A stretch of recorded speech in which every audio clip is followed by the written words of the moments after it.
Could you just shut the door, please? I'm just about to start a conference call. Okay, here we go. Excuse me, could you shut the door, please? Hello? Door? Oi, Gate! Manly, I heard you the first time. Keep your hair on. Can't you see I'm busy? Oh dear, oh dear. So now what do we have? We've got two frustrated people, a bit of an atmosphere, and potentially a reluctance to cooperate as our chimps, our emotional centre, the amygdala, is chuntering away in the background. Who do they think they are telling me what to do? Can't they see I'm busy? Oh, twit. All they had to do was lean over and shut the door. How hard is that? Two angry people, where only a few moments back were two colleagues happily getting on with their work, all part of a common endeavour. So what actually happened?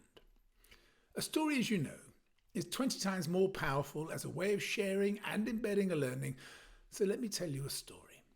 On the first leg of my race around the world, we set off across the Atlantic to Boston, USA, with my excited and apprehensive amateur crew. There had been many challenges ahead for sure, and on this first leg, we still had to get to know each other too. Now, there are many parts of a yacht, but for this story, there are just two that you need to know. There's the snake pit, where 21 bits of rope that control all the sail hoists and the tension in the sails, they all need sorting. And then there's the trimmers, the people who control the angle of the sails to the wind for optimum performance. Communication between the snake pit and the trimmers is clearly key for speed. As I was watching my team working together with a smug feel of self-congratulation on a leadership job well done, I noticed a classic case of assumption. Tesco was trimming the headsail, that's the one at the front, and needed the professor in the snake pit to increase the tension in the front of the sail, to grind on the halyard.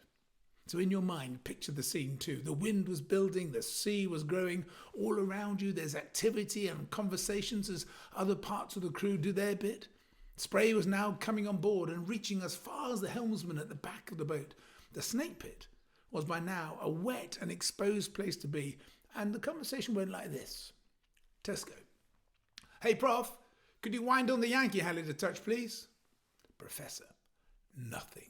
Head down, busy in the snake pit. Tesco.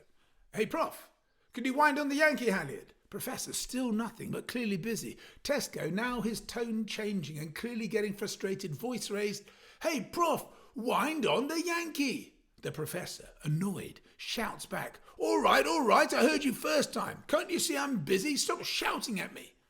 What was the problem? Assumptions all round. Tesco assuming he was heard and then ignored, and the professor assumed that Tesco could quite clearly see he was busy and would get to his request as soon as he could. And the outcome, two people now annoyed with each other, and the rest of the crew feeling tense too, the boat now not being sailed to its maximum potential either. And the solution? Easy.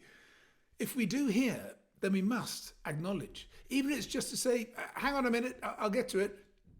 And if we all trust that this is the behaviour we will all abide by, then we must cut out the assumptions that we've been heard.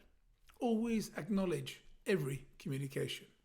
Never assume your message has been heard. Or for email, of course, we mean read. And it's okay, you can open the door now. I finished, thanks. I'll go do it myself. Cheers.